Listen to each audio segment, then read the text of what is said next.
Ты веришь в Бога? Я его не видел. Как можно верить в то, что не видал?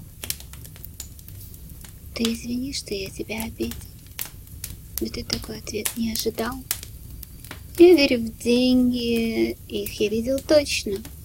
Я верю в план, в прогноз, в карьерный рост. Я верю в дом, что был построен прочным. Конечно, твой ответ довольно прост. Ты веришь в счастье? Ты его не видел, но видела его душа твоя. Прости, наверное, я тебя обидел. Тогда у нас 1-1, ничья. В любовь ты веришь, в дружбу, как со зрением. Ведь это все на уровне души. А искренности, светлые мгновения, увидеть все глазами не спеши. Ты помнишь, как тогда спешил навстречу, но пробки не успел на самолет?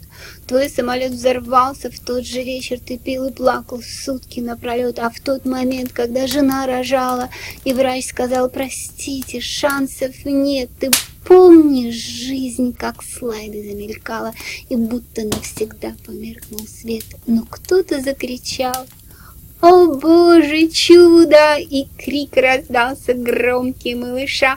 Ты прошептал: «Я в Бога верить буду!» И улыбнулась искренне душа.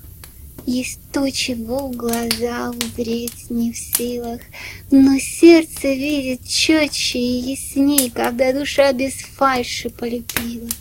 То разум возрождает все сильней, ссылается на боль, на опыт горький, включает эгоизм большой и я. Ты видел Бога каждый день, и столько, насколько глубока душа твоя. У каждого из нас своя дорога, а вера и любовь важнее всего. Я не спросил тебя: ты видел Бога? А спрашивал: поверил ли в Него? Автор стихов Ирина Самарина. Ты веришь в Бога? Читала Неллина. Пока-пока.